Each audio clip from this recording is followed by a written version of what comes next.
What's up, guys? So we're here on YouTube and we're kind of here on Facebook in a way. So for those who know, my Facebook group, Prodigal Sons OG Skaters, and there's about 460 in there, I think at last check last week, and I think that's about it. We keep it small because it's a tight group and everybody kind of knows each other. We're not saying you can't come in, you can, but it's really about other older guys sharing their fears, their progress, and there's one particular guy on there. One. Now, if I ask you, a lot of people, and I know because I've gotten comments that say, I was trying to drop in today and I was standing up on the edge of the coping and I'm looking in and I'm thinking, God, what would Prodigal Son do? Lean forward, fall forward, right? Because that's what I say.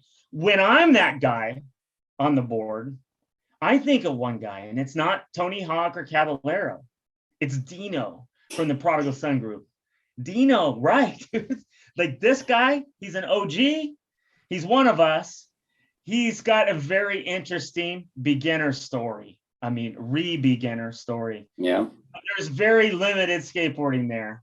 And I had to talk to him today to find out some of that story because he's the guy that really motivates me. He's one of the guys. There's several more in that group, but Dino's really the top of the list. So how you doing, Dino? Hey, I'm doing awesome, and glad to be here and super humbled to hear that, because I mean, that's what you do for, way more than just me. And you did it for me. You helped me get back into it. And so to hear you say that I've been that kind of fear inspiration, overcome your fear guy for you is just mind blowing, because again, when I came back and found you, it really helped motivate me to get back into the fold. I'm so glad that you were there. Yeah. So I think I want to go back to the beginning for you, but maybe not yet. I remember when you first came in the group, you were sharing some penny board videos. Yeah. Why don't you tell us about that? How you started, how you got back into skateboarding as an OG? Yeah. So got back into it.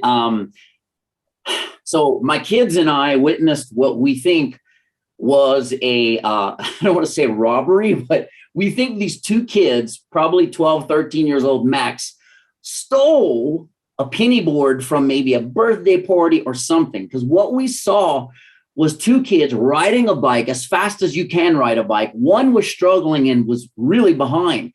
So he looks left and right, takes the skateboard, throws it in a ditch, and goes super fast. They kind of get to the intersection. They look back. They see me, and I was playing with my two sons outside. They see us, and they just take off. And we were like, whoa, what just happened here? So we were like, let's go take a look. It was the penny board. And they were like, can we keep it? Can we keep it? I'm like, look, this is not ours. I don't know if they just stole it or what happened. Well, long story short, we left it there for the night, came back the next day. It was still there. And I said, look, guys, I don't know why they didn't come back for their board. I don't know what happened, but here's the deal. We're going to take this board. We're going to start skating it. But at any time, any year, I don't care if someone confronts us and says, that's my board, we're giving it to them. No questions asked, because it's certainly not ours, but we did want to give it some love and put it to use. And it looked like it fell from the sky. This penny board, that's why I think maybe it was stolen from a party or something, because it had never been stepped on. It was brand spanking new. And that's how I got started again. I found that board, started skating it with my kids, and actually skated it for about 7 months before getting, a quote unquote real deck. Yeah. There's no doubt it was 7 months, because I was watching you skating pretty darn legit on that penny board. And I remember going way back to me first meeting you online, and you're saying, yeah, this is what I skate. And I'm thinking, you're nuts. You're nuts. So that really is what broke the ice for me getting to know Dino, and then understanding the energy and the vibe you put out now. Like when I see your clips now, I mean, it's maybe the way you edit, partly the way you look, the setup you're rocking clothes wise, you look like a big Yeti. That's the way I explained it to you, with the big beard, like super bulky and awesome. I mean, you look unbreakable. And a lot of times I feel that way about myself because I'm just big, thick, heavy boned. And, like I joke around that I feel sorry for the concrete because I'm going to smash it. That's awesome. But so let's hear about, since you started back on a penny board, that's crazy to me. So I want to hear about how skateboarding started for you, like what age you were, maybe what your first shop deck was, besides the Volterra or whatever board that came from Jimco or whatever big box store was going at the time. Why don't you get into that a little bit and tell us some of the background? Yeah. So, I believe that the people, so I'm 46 right now, and I believe people my age, even a little bit older, I would say anywhere from my age to like, there's about a 20-year time span where I'd say we're like the freshman, the sophomore, the junior, and the seniors of skateboarding. So I think still people my age were part of its initial start. But back when I started, I come from a very kind of remote, small town on the southeastern tip of Louisiana where, we kind of literally have more water than we do land. And my friend, one of my best friends, got a Santa Cruz Blue Dot. That was his board, his first board. And he started skating. And I was like, well, my best friend skates and I want to skate too. So just like what you said, what do your parents do? They're like, they don't understand the quality and gear and stuff like that. So they bought me a Nash from Walmart, and like the wheels didn't even spin. And I'm not joking you. It was bad. So I waited I'm good at waiting. It's one of quality that I just had from a young age. I waited, and for my birthday, they took me to the local skate shop and they let me pick out a complete setup. It was a Hosoi Hammerhead. I remember with some Singapore bearings, some kind of Santa Cruz wheels, but I just remember because I rode that board for like forever. That was my only board until I found the penny again. It was the only board I had. And so that's what I was rocking from day one. My first real setup was that Hosoi Hammerhead, and I absolutely loved it. So that brings me back to that year because my brother got one. I had a Billy Roth. My brother got a fluorescent orange Hammerhead, awesome. And I was jealous, man. So I remember that era when that board, was it pretty much when the board first came out, or was it later than that? Or you probably don't even recall. Yeah, I don't know. I know it was the one that was it's like a it's like a collage of many different pictures. There was a rocket on it. I think there was a guy pulling his pants down. It was all kind of crazy stuff. But you had to like really study the deck to see all the things. And of course, once we started skating it, that gets all scratched up or put stickers and all that anyway. But that was the other unique thing about skating where I'm from is, first of all, had never seen like a real pro skate in action. That we didn't have YouTube, of course. I didn't see it on television, and I didn't have any VCR tapes of people skating. So all I knew was, it was a deck with wheels and you go out and have fun. And in a sense, like even, we talk about what we used to skate. We did a lot of launch ramps and stuff, but we were just making stuff. I remember I used to do a trick where I used to launch off, let the board shoot into my hand, and then I would straighten my legs out and I would throw it back under me. And my friends called it the Superman. And there probably is a real name for that trick, but we were just, kind of inventing and doing things that already existed because we didn't even know they existed. When we skated mini ramps and half pipes, like I never did an axle stall because it didn't pop into my brain that could even be done. And I never saw someone do it. We dropped in, we compressed back and forth. We did kick turns and we had fun. That at a very young age, I don't think I was a teenager. This is probably back in the first skateboarding era for me. The first time someone taught me about overcoming fear was my grandmother. And we were camping, we were swinging on a rope and landing in water. And what I wanted to do was like Tarzan, swing and land on the other side, like on the bank, on the sand, but I was scared. And I went and told my grandmother I wanted to do that. And she said, she just kind of grabbed me and said, baby, if you're afraid to do that, I think you should go and do it right now. I thought she was going to be like, what are you crazy? You're going to break your ankle or your neck or something. Instead, it was opposite. She's like, go do it. And you should do it right now. Like, you need to learn to face your fears in life. And that's what she told me. So I did it. When I landed, it hurt. I wasn't super hurt, but I do remember my ankle hurting. But what happened was, and it was so crazy, and this is probably why face your fear has been, a constant theme, and where she pops up into my head. When I did that, I had positioned myself, not knowingly, perfectly to help save someone. So when I landed, I heard a little girl on the other side screaming, my sister, she's drowning. I looked in the water and I can see hair and a hand, and she couldn't swim. The current was super strong and it kind of had her pushed up against some trees. So I was a strong swimmer. I dove right, didn't even think. I dove in. It was like one action. I dove in, grabbed her, push, threw her on the bank, and then let the current push me into the trees. And I just climbed out. And then there was people, we were at a campground. So people saw that. And I mean, grown adults were like cheering and clapping. And he just saved her life. So for me, that was my first confrontation with fear and overcoming it. And I don't always, like, when I'm scared to do something, because it happens, I don't always think of her, but I think it's, and that story and that experience, but I think it's so deep inside of me that it happens naturally. It's like, you got to face this. And I'm not saying be reckless or careless, like, take your times. I've been working on a true, legit backside air for almost a year and a half now, and it's not like I showed up on day one and said, I'm going to launch 6 feet out. That's not going to happen. That's reckless.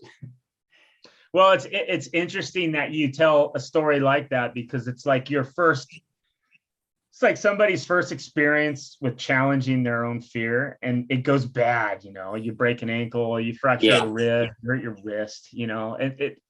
How hard is it for that person to deal with fear for the rest of their life? It's almost, that was such a negative experience, whereas you had the exact opposite.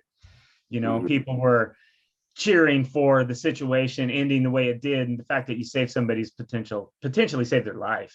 That's huge.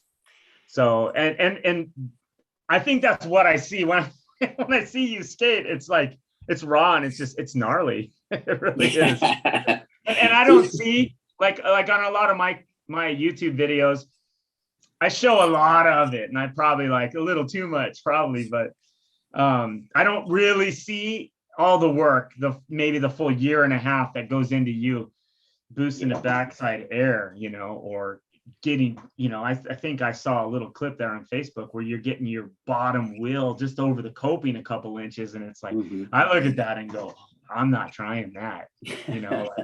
That seems like outside my risk versus reward category for myself. I don't think my paycheck's that big. Although if YouTube starts to provide, there you go.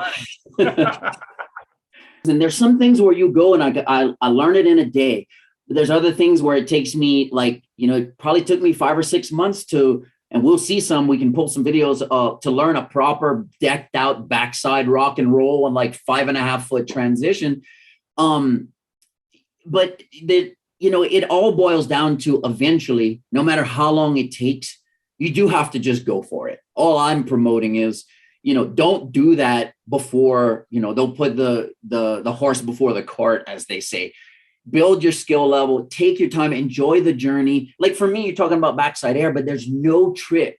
Literally, there's no other trick that gives me the feeling that does. And that's probably why it's so appealing to me. And for everyone's got their own, their own things. Some people are front side, some people are backside people, some people can do both. But for me, there's just something about, I just want to fly. And and I just feel like I need to keep pushing and working towards it. And I am. Well, it's great that somewhere down the line, you got the taste of being able to realize this is a possibility for me. You know, like today, my session, little ledge, 8 inches. There's no good run up. It's all weird, both directions. And I'm just trying, it's been a year and a half since I did an ollie. Yeah. But I'm just trying to ollie up the damn thing. And I can't barely make myself really, truly give an honest attempt. Mm-hmm. And I finally do.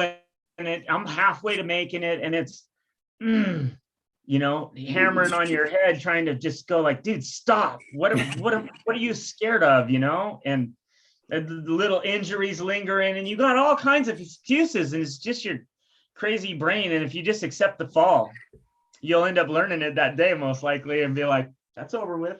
Yeah, that I just learned sweepers, and that happened. I took a good 2-3 slams on the jump back in.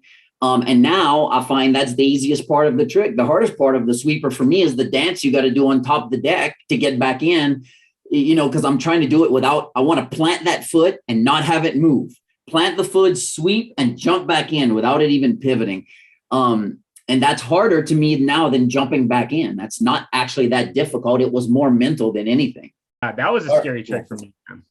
Yeah. So I understand where you're coming from on that one. And you're one that motivated me because I saw you do that. I saw that video been out for a while, and I seen it back then, and I was like, oh, I'm not doing that. And then just relearning or just learning and not relearning it because I never had it before. I watched it again and I saw you, and I remember you saying, like, should I just go for it? You just like jumped in there, and see, yeah, same thing happened with me. Yeah, we got another PSOG, the Facebook group, Jerry. Yes. I'm saying his name right. There's always debate about how he pronounces his name, but Jerry Franchi. Yes. And he was doing that too. And I noticed that he actually jumped on the tail of his board, right? He went to tail. Yeah. Yeah, he went to tail. And that's the hard part, is not going to the tail. I mean, it's still cool what he did. But awesome. I bet you if we had Jerry right here talking to him, he'd be like, it's just, your foot's 5 inches away, but it feels like the Grand Canyon to just sweep it right back in. It's hardcore. Yeah. And has he done it? Has he cleaned that up and done that like the legit sweeper yet? I'm not sure. I mean, he might have been trying to learn a sweeper to tail. I don't know if he wanted to jump back into transition. He certainly can. And he's a good skater. I know he was. What was that other one he had in that same clip? It was that a boneless? Yeah, he did boneless to tail too, which is that was hard. Yeah, because there you're behind yourself. So I haven't even tried. I never even tried one of those on transition. Yeah. I mean, it looks cool, and that's where it starts. And in order to get that clean, you know, perfect form trick at the end, you've got to just try. You know, you got you got to go for it. For him, if he does it 100 times like that, jumping on it's going to be nothing for him when he finally does it. Versus, you know, the situation I was in where I'm like doing a video with this big YouTuber, and it's like, I'm going to promise I'm going to give you a crash or I'm going to make it. I'm not going to punk out on you. You know, I was scared that day. So. Yeah. But the backside air, to me, like seeing that clip of you doing that, I mean, it starts out with just grabbing the board, right? Yep, grab it. Yep. Kick turning and grabbing your nose on a kick turn, and then learning how to pull the nose up a little bit, and you kind of almost like a pivot on the tail, and just getting higher and higher till your wheels start bumping on the coping. Gnarly, dude. But when I first tried it, like a year and a half ago ish, I couldn't even kick turn and grab my nose. I would literally roll up the transition early, grab my nose, and then turn in because I couldn't. And now it's second nature. The board somehow is just there when I grab it, but it's just the progress and the time it takes for me. There might be someone watching this will be like, I'll go do it today. That wasn't how it went for me. Yeah. So you started down low on the transition, just touching your board or just grabbing your board, kind of, because you were doing a kick turn with your board in your hand, right? Yeah, I would go. While I tried, I was like trying to kick turn. I'm like, I can't even touch my nose. How's this work? So I was like, early grab it. So I'd roll up the transition. And while I was still rolling, I would bend down, grab the nose. And when I got high enough, I would just like kick turn from from an early grab, but on the nose position. And then I realized this, it's one of those things where your brain can be aware of it, but it doesn't believe you. So people would tell me it's easier if you're on a verti transition because of the way your body is. Your board's going to be so much closer to you when you're on a wall like that. Sure enough, I started baby stepping myself, and the steeper I got, the closer the nose was, and my arm can just grab it. Compared to, you think about on the flat ground, when I'm standing on my deck, I can't touch my nose. But as I go up transition, it gets closer and closer to you. What was I just thinking about? Like with Killian trying to learn to carve, the speed issue. People don't get that you're not going to carve around that unless you're going fast enough. So it's like sometimes committing to something a little more, you end up finding like, oh, wow, that's a lot easier, Yes. So, speed. I would love to follow in your footsteps on that. If I could just start to touch the board. And honestly, that's hard. It's super hard. It's all hard, but mostly the battle is here. Yeah. As we learned from your story. So yeah, mostly it is. And it's just like, everyone will tell you who's been there, who's done it. They'll give you the advice, but you're like, I hear what you're saying, but my brain says it's not, that's not the best way to do it. So let me baby step into it, even though it's not always the best way. Like carving with speed. Carve with speed is going to keep you stuck to that wall. It's going to help so much more than if you're going too slow and you're trying to stand up and you slide out. I've been there. I know it.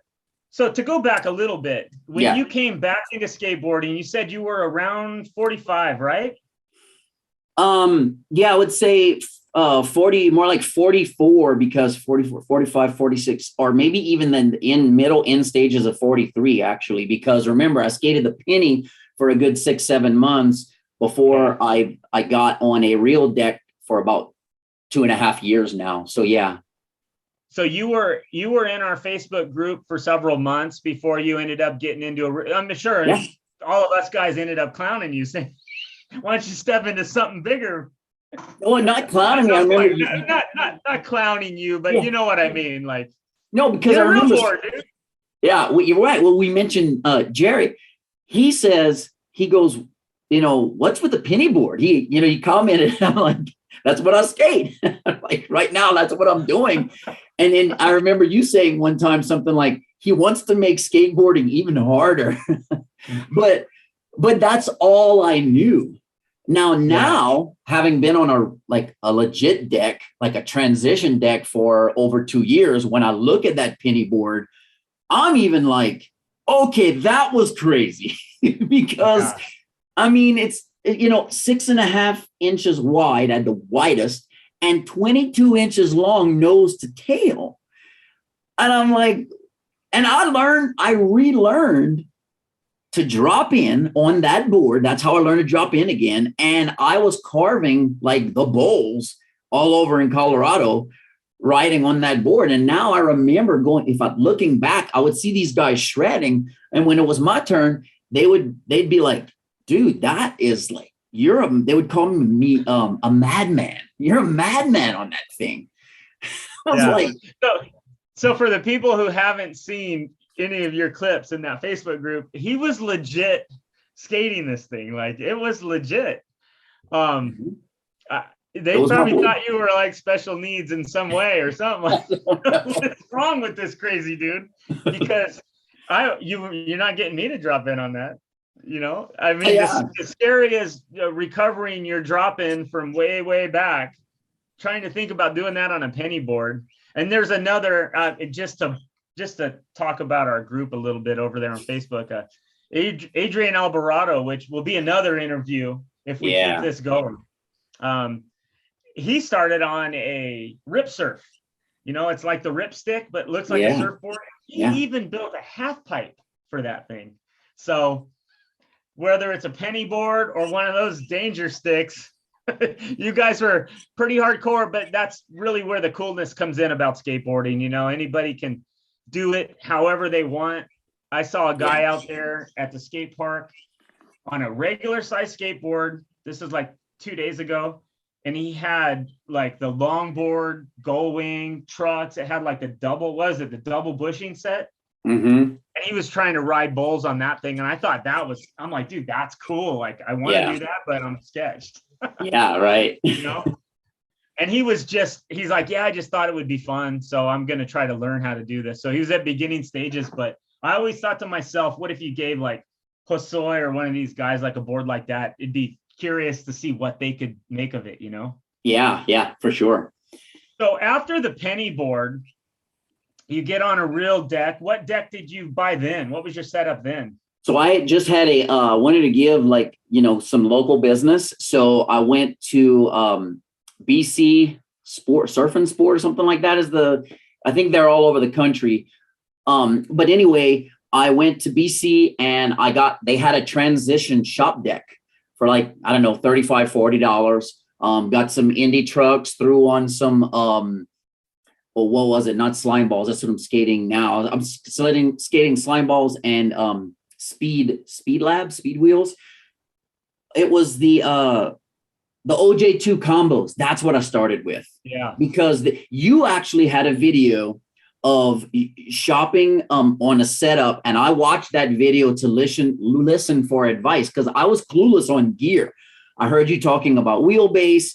I learned about wide contact patch. I was learning about hardness, all those things. Like, if I knew that stuff as a kid, I had forgotten it. Like, I didn't know, if 95A was hard or soft. I didn't know any of it. I'm relearning a lot and as I get back into it. But anyway, that really actually helped me build that first complete at the shop when I did it. Cool. Yeah.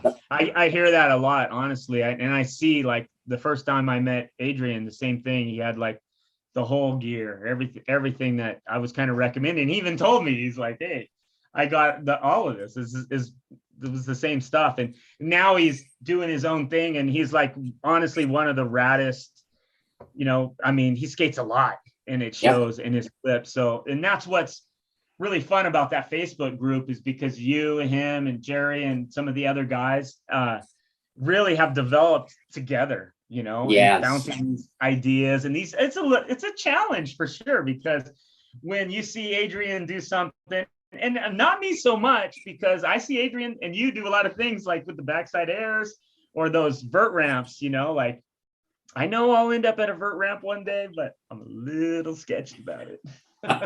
So, hey, to shout out our group, that's what that thing is great about. And it's inspired, seriously, the communicating about it. And when I go on there, those are some of my favorite videos to see, like when someone just grabs a camera, points it at them, and starts to talk their story about skateboarding. Like, I always like that, because then it's like, hey, like you're talking about wheel hardness. I don't know, when we were kids, I don't know that any of us knew the difference. It was like, these wheels aren't wooden. Right. I don't know, maybe if there weren't those types of options yet. I just don't remember, having a conversation with my friends saying, are those 97s or what? I just don't even remember that. At this moment, what is your ideal setup as far as, like, your wheelbase, the deck you ride, the wheels, the trucks? What do you prefer? Because so it's been 7 months on a penny board, then you got that first legit deck. And how many years has it been from that? So it's been since the first legit, it's been 2 years and 4 months, because I got it Christmas 2020 is when I got it. Okay, so how has your setup changed from that first legit deck? Has it stayed primarily the same? Primarily the same. I like it. So you kind of just watching what you do, because I'm really not street at all. I can do some like curb board slides, and I know how to ollie. I just don't do it much. But anyway, so I'm like, what I'm getting at is I have like zero desire to flip my board.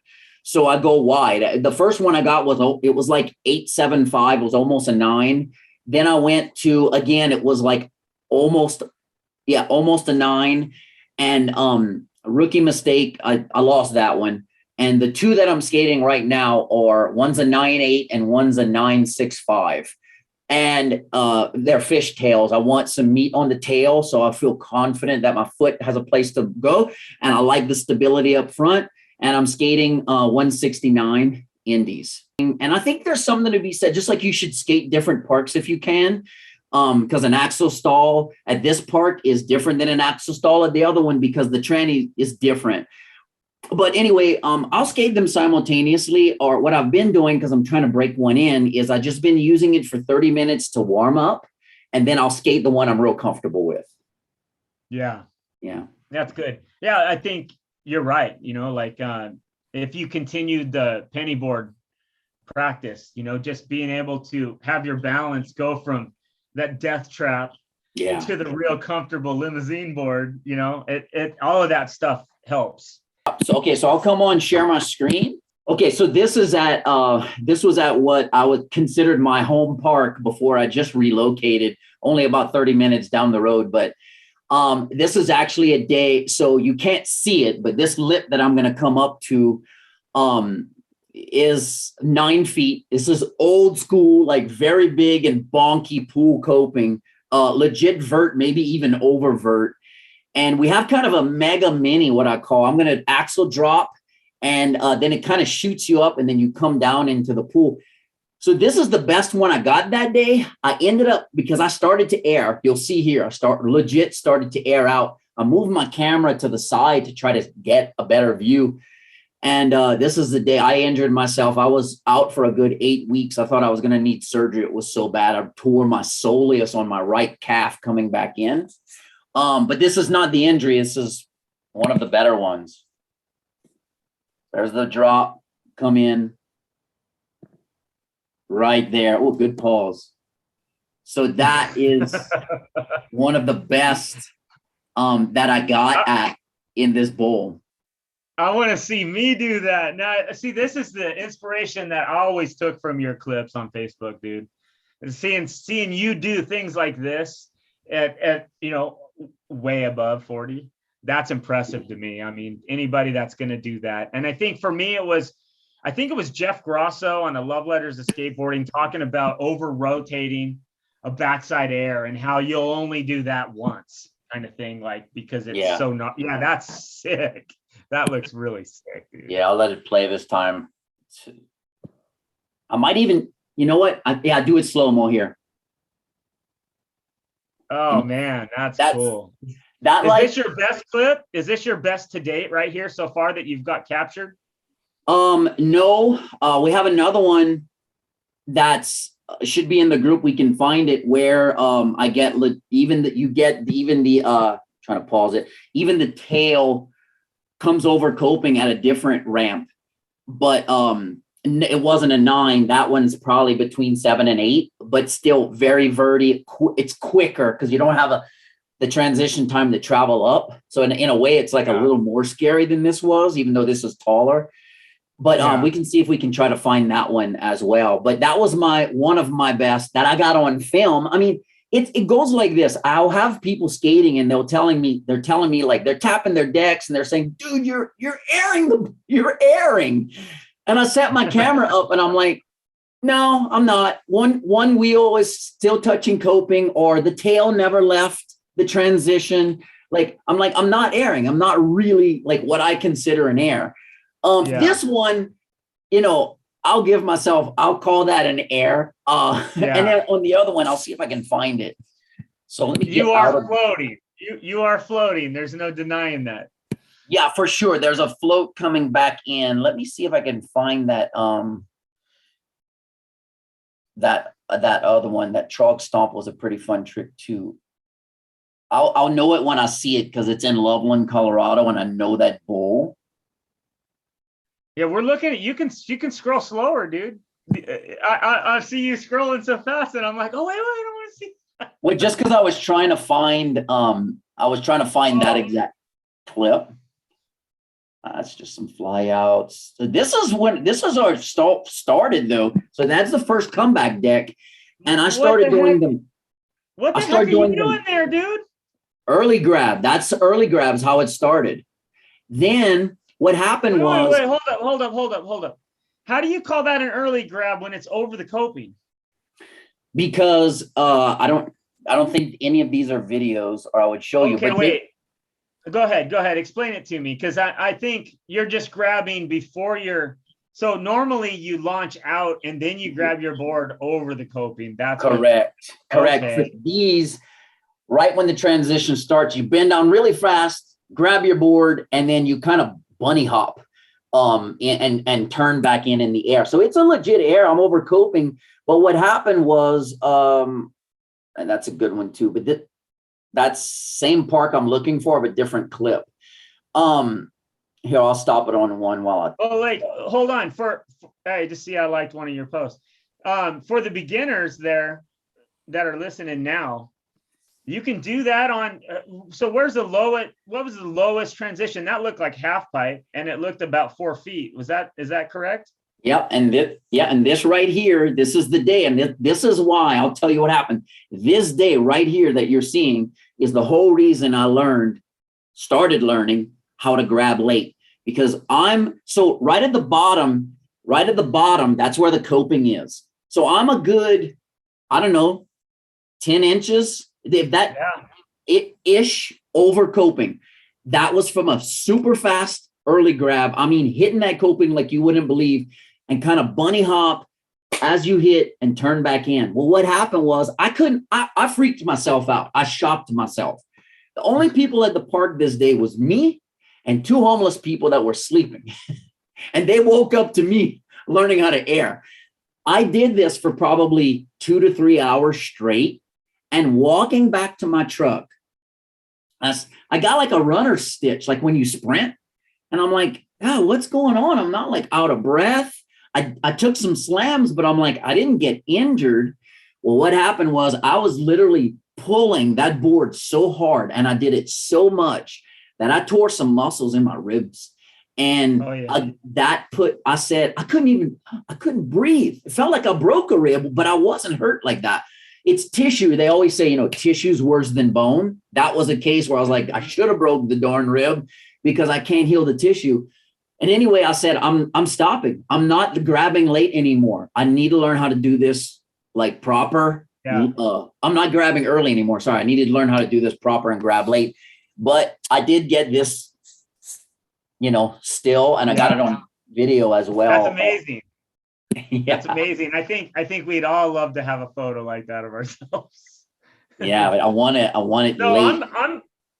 I'm feeling like super positive about the idea that you can do that on something lower that's not vertical. That makes me feel good about it. Like, hey, maybe that's something I could try and do it like you did, like a early grab that goes over the car. I'd be fired up on that, dude. Yeah, and I was too. I would do it too. Here's me learning legit backside rock and roll. Again, I learned this. I didn't have anyone to teach me. I learned this from Brian in your group. He gave some trick tips and even posted a video and said, hey, this is going to help anyone trying to learn this. And that's how I learned it. So Brian Chuck. Yes. Brian Chuck, one of the really knowledgeable OGs in our group. He's offered a lot to so many in there. And Brian, if you happen to hear this, thank you for that, because I know you've given a lot of advice to a lot of people, given a lot of your time for us. Thank you. Yeah. Look at that. That's a nice looking rock and roll too. Wow. Yeah. Brian's the one who taught me. He said, and that's one of those things where you're like, so Brian, this is the exception to the rule. Normally people teach you how to do something and you're like, yeah, but it doesn't make sense in my brain. I'm going to do it my own way. Brian told me, he said, don't teeter totter. Like where people go up and they just barely, they get on the coping. He's like, deck it out from day one. I'm telling you, not only is it more stylish, there's a reason you do that. It helps. It's not as sketchy coming in. You have more leverage and all this stuff. So I learned the backside rock and roll decked out. Like I've only done them decked out. If I ever did one that wasn't decked, It was on accident because because of how Brian taught me. I try to always have it decked out. That's something else, because that's a big jump, because a lot of people just slightly tapping it. It's what you did a straight up rolling like that too. Yeah, that's cool. Well, this is me learning. This is me learning the roll in. So this is me learning. Yeah. I only know that's my first like legit roll in right there. And I only know how to roll in Dwayne Peters style acid drop. I don't come in from the side. Dude, how hard was that to learn? Like, that was another one where it was more scary than it actually was difficult. Having said that, I did, I hurt myself because I hung up several times, and when you hang up on those, you land to your hip on the flat on the transition. So I had to Hey, you think you can you click that more quiet? Oh yeah, sorry. That's coming over really loud through the recording. Sorry. It sounds like you're going. Okay. That is, dude, that's on the top of my list of things I would want to learn how to do. And I am like, I don't know that I could ever overcome the fear of it. The roll? Well, I thought, but you do roll in. I've seen you roll. I do a roll in parallel. I drag my back truck in, and I only do it in that one spot. Like, I haven't done it on a half pipe. I want to try it in the Red Bull I'm riding now, but it's flat. So I got a lot of mental hangups. I'm not as brave as people think. That's where the dumb growling comes from. I'm really more of a scaredy cat than people realize. I have to push myself to do it. I just will once in a while. Yeah, same here. It's never like, it's always a little kind of nerve wracking, but so this is the one, I think this was the first legit backside air that I ever got on film. Cause I remember, this day I had done like 2 or 3, and this guy says, "Hey, are you recording?" And I said, "Yeah, I am." Like, he's like, "Well, you're going to have to do it again because your camera's off." And I'm like, "Oh," I was like, "Okay, well, I'm going to have to do it again anyway." Thank you. I posted this is on your group, obviously, and I posted cigar because I was trying them for so long, and I was like, no cigar, no cigar, no cigar. So finally I posted cigar, and let me see if I can open up. Okay, sound is off. Good. Let me see if I can big this one. Okay, remember your clicks. Yeah. Oh, sorry. All right. So I love that, dude. That looks so good. Yeah. I'll let it play. I did 2. One is just below, and one is just barely above coping. It counts where I come from. All right, good. I got the sound off. So this is the first one. It's right below. But you can see me float. You can tell when it floats. And that was at full speed. Yeah. And there's the second one. I get over here. Just barely. Right there. And then back in. It's so nice, dude. It doesn't matter if you go over. Just the fact that you're coming off your wheels is sick. Yeah. I wouldn't care, but I want that. Now, guys, I need to let everybody listening know he learned this over 45. So This isn't something he rediscovered, because I'll tell you what, you guys that knew these tricks back in the day, it is not the same thing to recover a skill you once had. It's totally different to try to learn this stuff from the start. So Dino, you deserve one major credit for that. Thank you. Well, yeah, and you're right. Like all of this, when I skated, back in the day in the late 80s, when I started, we talk about the Hasoi board and everything. We had launch ramps at first that we built as kids. And then a few mini ramps. I ended up having an 8-foot. And when I say half pipe, we didn't know what we were doing, and we built it. It was a half pipe. So it was a half circle. We had no flat. It was horrible. I would never have built that on purpose. It was like you drop in and the wall's there. What do? Yeah. We probably accidentally got some scratchers, some backside slashes, not on purpose, because again, we were just trying to have fun. But I didn't know any of this. Is me learning, and as my first axle stall and grinds. But I'm learning all of this, and the cool thing is, this is me and my daughter. I took my daughter out. She comes out with me as well from time to time, and we have a blast, and it's fun, passing on something that I love to her, and she loves doing it with me too. Yeah, that's awesome. That what was the hardest thing to learn? What was the real struggle for you the most, would you say? That's cool. Tricks. Yeah, trick wise. It's gonna be The penny board. what? No, because you see, so it wasn't because the penny board, it was all I knew. Um, Yeah. this is me kind of learning again more. Probably one of my first double trucker carve grinds here, but it was like all that I knew. And this one is more.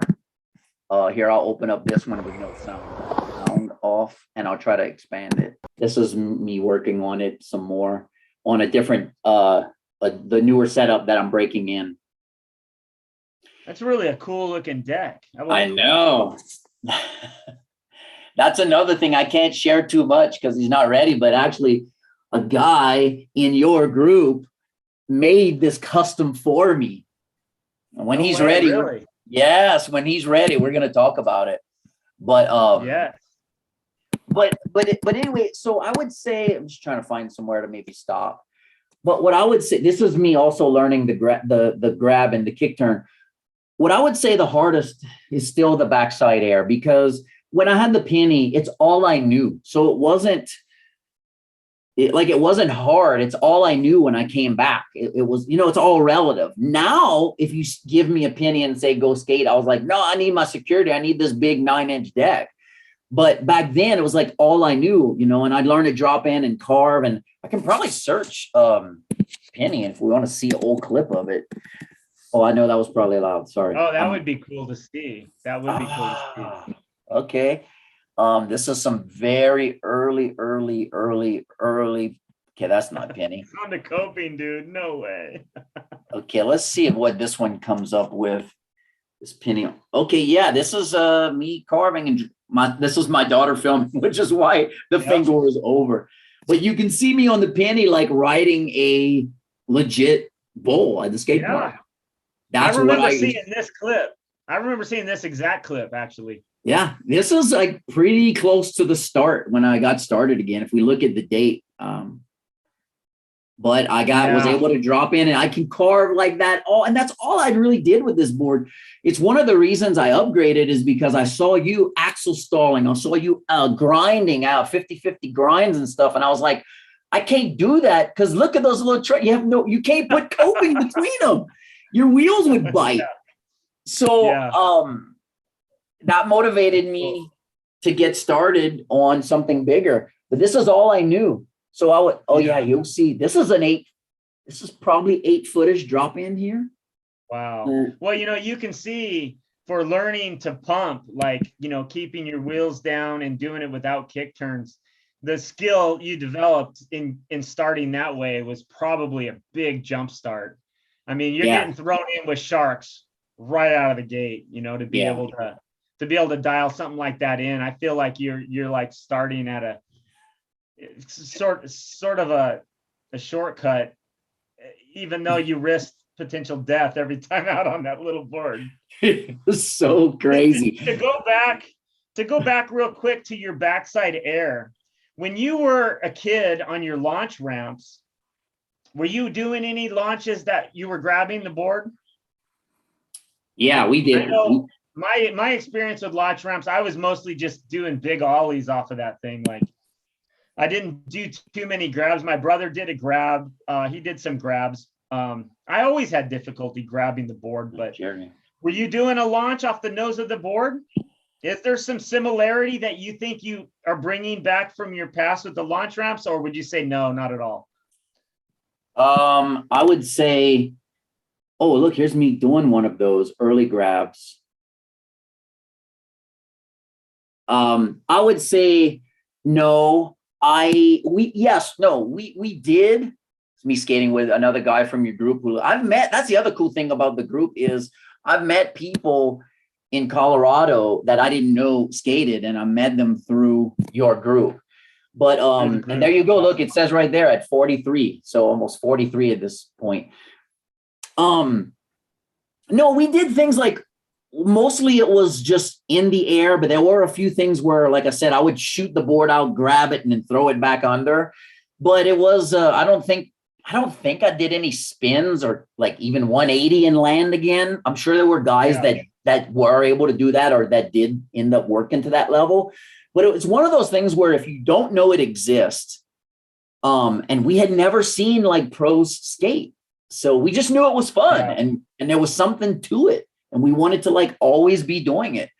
But it was just, we didn't know. And we were just like, what if I did this? What if I tried to do this? And, people would try to launch and do like a kickflip or whatever. We were doing things like, how many boards can you ollie, and stacking our decks? And that's the kind of stuff we would do. Yeah. That's your first board there because you got the OJ Team Riders on it, right? That's the one you got started after the penny?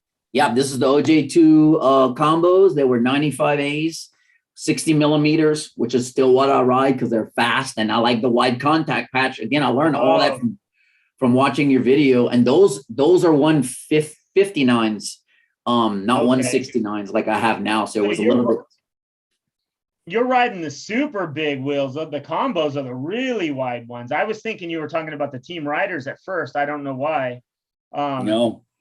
That's a similar shape to the Hosoi Rockets too. That's like a really wide wheel. Are you still riding a wheel that wide? No, you said some Speed Lab and something else, right? Yeah. Yes, it is. They are super wide. I've got the Speed Lab, which is 60 millimeters and 30 millimeters wide. And the OJ2 combos are actually a little bit wider, but they're also 60s. Do you feel like to me, I consider that to be the safest wheel available. Do you consider that being like for the rock and roll, like when I lost my rock and roll because of all the slams when I tried to develop a board slide out of it, I lost it because I slammed so much and I was getting so much wheel chirp and then getting like a wheel bite on my front end and slamming to my shoulder so many times, I lost it. Yeah. But I always thought if I had that wheel, which I kind of weirded out in my head about the super wide wheel, but I always felt like if I did it on that wheel, I would never have lost it because the wheel grip, to me, feels a lot better. Do you think that helps you do some of those tricks like the backside air? Or sometimes you like the slide, I guess, maybe not you. Well, I think a little bit of a slide helps you like to get out of scary situations sometimes, but they also can put you into scary situations if you're sliding. That's why I still, I'm just not at the skill level where this is a fun one, where sorry, I'm moving there. Oh, dude, look at that. You just did it, dude. You did it right there. Like that's a sweet spot for that. It is. That's cool, dude. You totally like cheating. Did a board slide. It's almost like cheating right there because you come over, you don't have to worry. So yeah, it's like when I'm carving, I really like to push. And when I started, I went from 95s to 97A, and I got shocked because I thought I was skating 97s, but I wasn't. And that made a big difference. That made a super big difference. And I was sliding out everywhere unexpectedly. I was like, I can't even carve on these things. But I didn't realize you have to break them in. And once I broke the 97s in, I'm feeling more comfortable now. Yeah. Okay. Yeah, that spot. Dude, I want to challenge you to do like a high speed where you're doing that whole rail, dude. Like around that spot. That would be really cool. Come in super fast and get like 8 feet a board slide. Yeah. A longer one would be good. And this is a fun one that I don't do that often. The trog stomp where you you throw it into disaster and come back in. Got it slow mode there. I wouldn't even have known the name of that, but yeah, that's cool. That is cool. Yeah, Matt, so it's all. You really learned a bunch, dude. Yeah, I counted. So old guys, we like to we kind of like to know, and so this is all of my skate timber. I tried to land every trick in the book, and I have about 40 of them. So I have about 40 tricks. but I learned, I would say 45 of them over the age of 40 because I wasn't doing this stuff when I was a kid. We didn't have this type of equipment to skate. We had launch ramps. Wow. Yeah, there you go. Love this group. That's sick. Oh, for sure. That was legit over too. Honestly, dude, I think the early grabs, like that's not really an early grab, is it? No, that one was late. Here's an ad coping. That's the same park, just at a different angle and on a different day. Dude, I'd be happy to do that. Like, I'd be stoked to do that. Here you go. I'm going to have to do a lot of growling to get that one done.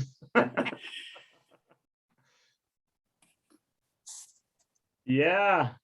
Yeah. So I just tried to do everything I could. I was coming off of that bad injury. So I was like, let me just see if I even have my bag. And I just took a little bit, every weekend I would skate, and I would just try to get like 3 to 4 until I can collect all of them. But I did and managed to land everything that I had in the bag, quote unquote, in the bag. Did it feel a little bit like relearning in a way? Because I feel like that. If I leave something out for a month or two, it's like, oh God, I got to do that again. Like if I was suddenly going to try to do another sweeper, yeah, it would be like doing it over again. Yeah, you're right, because you don't do these things like every session, Yeah. So I had to like go and like work on it, I had to go and work and say, okay, today I'm going to try to get into a decked out fakie disaster. And, I'm going to try to like deck out my rock fakies, because those are one, I don't always deck those out. Sometimes I just come in, I'd get like a good seesaw and I'll come back, but I was like, I want to try to deck them out. Yeah.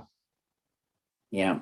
And that's the one you saw that one. That was a 180 ollie there. I thought you didn't do any ollies. I only did it. I like rarely go and do those, but I was trying to see how big I can make my bag. And I was like, I think I can do that. And I tried and I was able to do it. Is that a feeble you're hanging over that same rail? Yeah. Yeah. Dude, feeble, that would be a good spot to do a long feeble grind too, wouldn't it? The feeble grind to me is a mechanically, it's a hard one to even imagine. It's something weird about it. Like even on just a tootsie roll curb, like it's weird to me to drop that front end over so low and to sit on it. Like, I think one of the great things about your channel is that it gives guys like me who have a 25 to 30 year break where you go like literally 20 years without ever skating. We didn't realize we have permission to skate as adults, but it's like we are, my age group is Gen X. I think of Gen Xers as like the skateboarders, the generations. That's why, you refer to your group sometimes as the endangered species. And because, we are, and I said, you had the freshmen, the sophomore, the juniors, and the seniors. My age group is somewhere in there as far as it kind of started, brought up skating. And to come back to it, when I got back into the fold of things, I would show up at 7:30 in the morning to skate, and could be at 43, 44 years old, the youngest guy skating the big bowl. And I was like, this is what it's about. We've got guys ranging from, 45 to 60 all over the place here in Colorado. It's alive and well. And it's just a beautiful thing. And so I say, I took 25-ish years off. I'm hoping to get another good 25 years of it. Yeah. And you will, unless one of those backside airs gets you. Even positivity on this channel. But no. I think, and to anybody watching this right now, this guy's really kind of an exception to the rule. So don't watch Dino and think, I could never make myself do that, because I'm saying that about him too. So some of these tricks, this would scare the crud out of me, dude. So well, but they do. But that's why I wanted to have Dino on, because Dino's that guy that I draw like major inspiration from, because I've always said it on my channel. When you see Tony Hawk do a tutorial, or Caballero, or any of these greats do something, it almost doesn't mean as much to you because they're like superheroes, you know? But when an average Joe, and I think I'll probably title this video something about interviewing average Joe skater, you know, Awesome. average Joe OG skater. But really, that's who we are, you know? And there's the biggest population of old skaters is average Joes. So I don't know, but I'm glad you were able to come on here and do this. And we finally worked through all the technical stuff because your old boy here is not too savvy with it. It wasn't that bad. I think there's definitely several more guys, and you talked about, or we mentioned possibly having some group conversations. That would be a lot of fun too, like gear talk, like nerd out skateboarding sessions. That would probably be pretty interesting too. So now that we're kind of learning how to do this, maybe we'll branch off into that some. So, but anyway, Dino, I would like to say thank you to you, man, because you really given that back to me too. And I see hundreds of comments on the 870 videos. I get comments on these things every day. Yeah. So, and it's always people like, I'm 58. I just got a board. What kind of advice do you have for me? You know, and it's like, go to the group, you know, go find our group on Facebook. Even if you don't like Facebook, I hate Facebook. I'm only there because of that group. Yeah. And meet Dino and Jerry and all the other names on there. And you're going to draw a lot of energy and information from those dudes. And everybody's so nice. It's not like your typical message board from back in the day that I always hated so much. No, not even close. Everyone is like so positive and supportive, and there's every level. There's people who are like, hey, I didn't skate as a kid, but I'm 47 and I want to skate. And you know, they're in there, and you never have, like, we just never had that experience of someone coming in and trying to cause trouble. And you've got vert guys, you've got street guys, you've got guys who are like park, you got some people who do it all. You've got guys who carve super fast. And, you know, we all have our thing is what I'm saying. And that's how I feel, because you might say that about me, you know, but then when I see, you know, like Nick and Adrian tearing up the vert, you know, Jerry too, he's the same thing with those carving. You know, he was helping me out when I learned to backside double trucker carve grind. He was giving me tips. And I remember him saying something like, you know, kind of trying to tell me you can do it. He's like, I'm telling you, like, I'm doing this stuff, Dino, and I can barely kick turn. But I'm like, what? I see him like double trucking, you know, what looks like 10, 11 foot, you know, gnarly pools. And he's like, and I'll barely kick turn. So it's just so awesome. The environment there is really good. Yeah, that's cool. Yeah, Nick's one of the other shredders on there, but there's a whole lot of guys that you can't even ollie, you know, that are just cruising. So I mean, it's really all levels. So don't think that, hey, I won't be cool on there, you know. But like for me, what I like to see is the videos of you guys talking too. So yeah, anybody does stuff like that, that's always fun. Like talk about your wheels, or you know, or your setup, or you know, questions you have. That's pretty rad.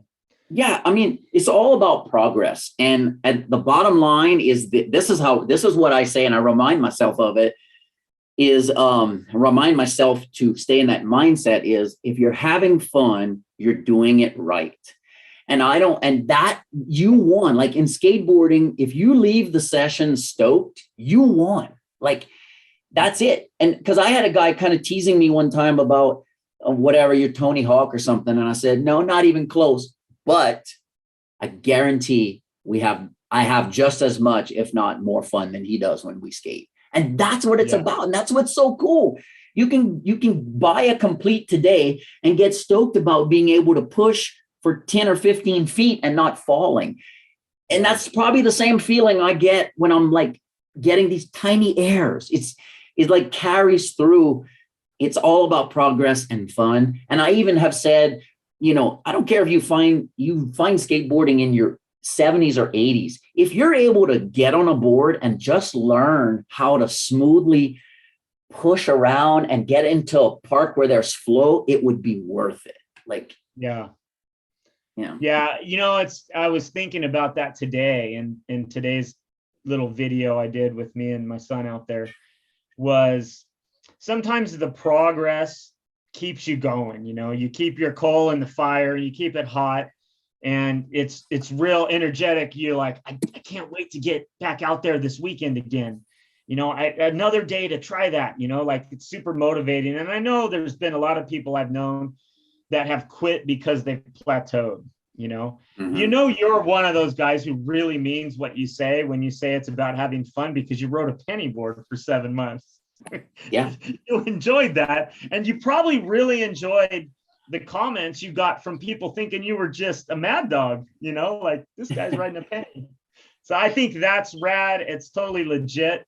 But is there anything or any social media pages that you want to shout out or link to or anything like that in this video, or maybe that a tip on who's making that new board? That new deck is pretty sweet. I know, and I love it, and it's perfect. But when he's ready, I'm sure I'll get him connected with you, and and you can have him on. That would be awesome. But no, I'm not. I'm just in it to have fun, and it's a big part of my life. And I don't know how I went 25 years ish without it. And I don't plan on having it for the rest of my life. Sometimes, how it is, you're working on a trick. It's like, until you can get back to the park that weekend, you're like, oh man, when I go, I'm going to do this with my foot, or you're rehearsing it in your head for the week, stuff like that. Yeah. I mean, that's just so awesome. But I have nothing to plug except again, your channel helped me out so much. It's going to help give permission to other people starting or restarting. And if you want a supportive skate group, it's where you're not going to come in and, it's kind of like we said, we talked like 2 years ago about having a SOTY, a skater of the year for your group. And I remember one guy's like, what's a SOTY? And you were explaining it, and you're like, none of us in this group are even, no, you said it right. You said, Thrasher has this thing, and you're like, and none of us in this group are even close to what those real guys do. And that's true. We're just having fun progressing. Yeah, no doubt. Like I had that conversation. Actually, I did a video about Chris Chan, the YouTube skater, and kind of like, he's so good that he can beat people at the Battle of the Barracks in a game of skate, like hardcore pros, but yet it's like no one wants to get him on a team or make a pro out of him by giving him a board. No legit companies, because he's a YouTube skater. And then I reacted to a video a week ago, Chris Jocelyn, like doing some stair set out of the country somewhere, massive stair set. And it's like, I really saw it at that point, like the difference between a true pro skater and the risk that he's willing to take. And when I say YouTube skater, I don't mean me, Chris Chan, or Garrett Jenner, or some of these guys that they really do some pretty dangerous stuff, or some really fire tricks. But, taking on a stair set like that you break your ankle from or whatever, and you come back a year later and you got to just massively throw yourself off this wall again, like that kind of crap is nuts. And so it sort of explained to me the difference from the pro skater versus, the people like us that are just going out to have fun or push ourselves or make ourselves feel alive again, like having something. And to the guy out on the couch watching this right now, like, get out there, man, just roll around, just start something, and you'll find out that you're not the big toe, you're not the weird guy if you go do it like you feel like you're gonna be. Like, I've had a couple of guys tell me I just feel too embarrassed to go out there, and it's like, well, meet me out there. Let's do it together, because I don't feel weird at all. Just throw it all out. I'm the guy talking on the camera out there looking like an idiot. So our goal, because I get that too, but go early. The early morning sessions are the best, because the park is the emptiest. You're less likely to run into who you're afraid of, like who's putting the fear here. and more likely to run into people like me and you and all the guys in your group. We all like are the early morning other group. guys. Oh, the other guys that are in the same boat. Yeah, the morning is definitely the time to go because all our older dudes are out there sun up. Yeah. So go then. Yeah, that's good advice. Yeah, well, I guarantee I show up at the park, like an hour before the lights shut off, and I'm going to meet a different crew than I've ever met because I never skate at 9, 10 p.m. Yeah.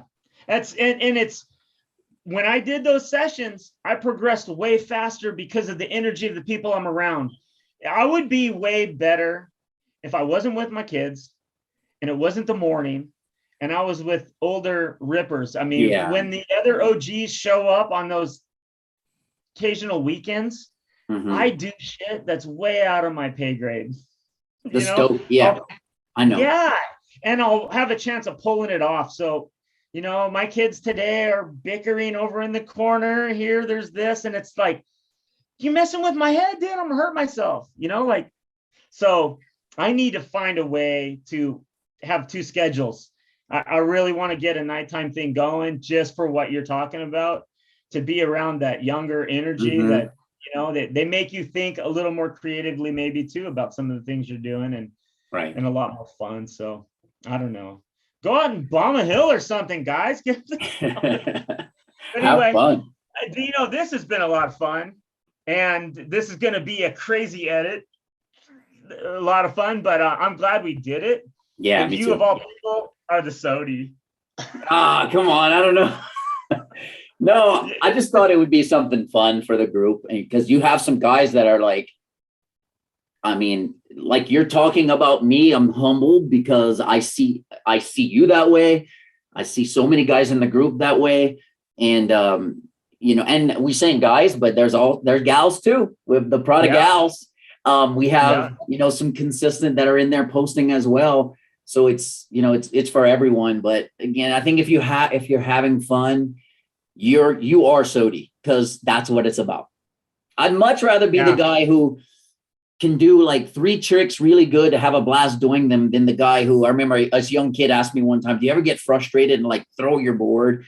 And I'm like, no, because I know it's not my board. It's me. Yeah. Like it's not my board's fault. Yeah. The battle's right here, man. Your channel, giving everybody permission, they're going to stumble upon, because what happens is, because I'm like, I don't remember going and research into YouTube, like old guys that skate. Maybe I did. What I think happened is I started skating the penny again. And because this thing is in my pocket all the time, it heard me and it knows how old I am. And it started putting things in front of my face. And that's how I found you. So for the algorithm, in that case, it worked if that's how it happened. But that, and between that and the group and what you're doing, thank you. It's really something special. You're not gonna, there's no hate. It's all supportive in the group. And, same thing with your videos. So from me to you, sincere thank you. And I know that comes from all the guys in the group because they wouldn't be there, if they didn't share the same sentiment. Yeah, I imagine we'll have some newcomers coming around the group after we upload this video. So I hope so. And it's welcome. It's welcome, guys. Get in there, use the group. It's fun. And so I just want to again say thank you to Dino. I appreciate it, dude, for doing this. This has been a lot of fun. And take care, everybody. Later. Thank you.